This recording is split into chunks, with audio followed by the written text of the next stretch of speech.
I'm going to invite our former mayor, Bill Campbell, for his speech.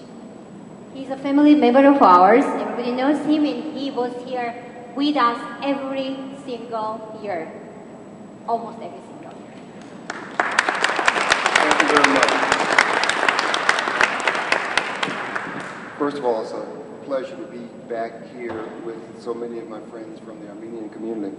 I graduated from college with a history major, and yet I had no idea about the genocide in Armenia.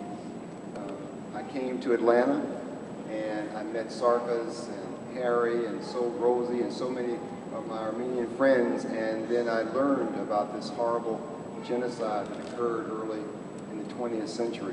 I began doing more research, and I began meeting more Armenians, and I understood just how terrible an event this had happened.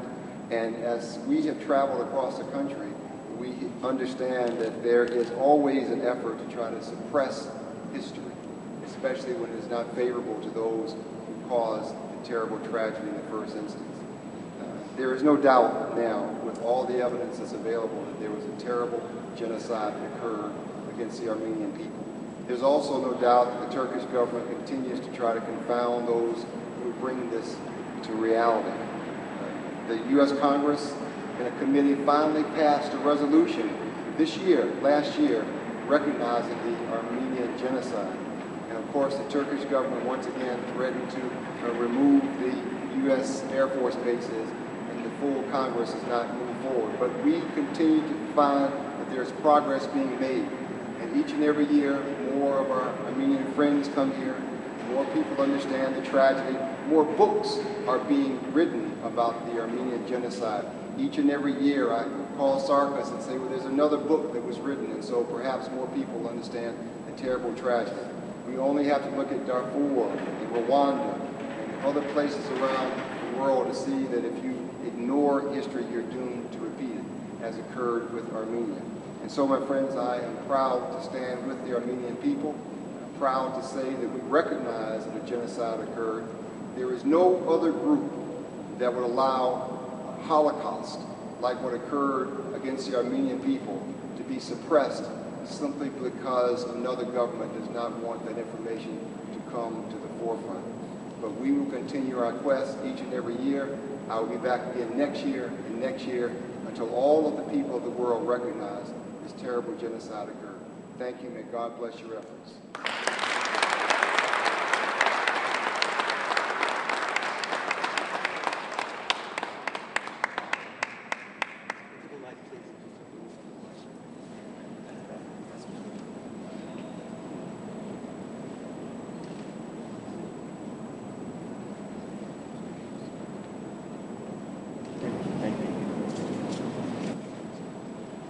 By the way, he was the assistant director of FBI and personal director of FBI for a long time. His whole background is in FBI, and we know each other for a very long time. And now he's in charge of Fulton County Sheriff's Office. Thank you.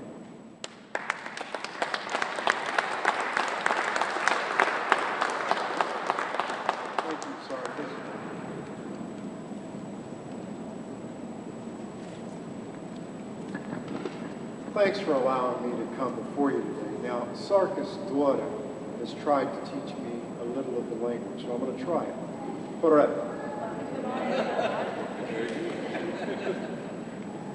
A man wrote, I sincerely believe that there's a time in life for drifting. There's a time in life for sitting back and a time in life for getting in touch with yourself. Some of our most interesting eliminations and ideas come when we take the time to reflect, time to kick back and cruise a while. There is never time to kick back, or there's never a proper time to kick back and forget the past that has affected the Armenian family. The tragedies that the Armenians were faced with starting in 1915 is something hopefully we never forget, so that, as all the eloquent speakers before me have said, we don't repeat it. And on behalf of the Sheriff of Fulton County and Chief Turner, the chief of police for Atlanta. Law enforcement, at least in this area, is here to say that your rights will not be trampled and set aside just because of who you are. Because in this community, we are lucky.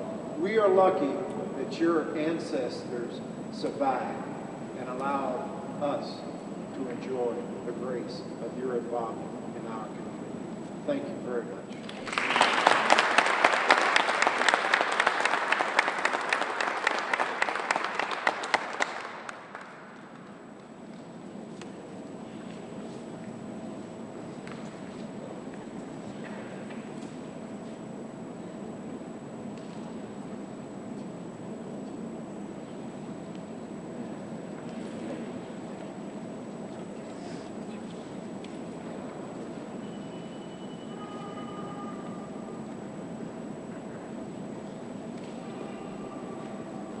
I would like to introduce our next guest speaker, the chair of the Board of Trustees of the Western Diocese of Armenian Church, Yahya.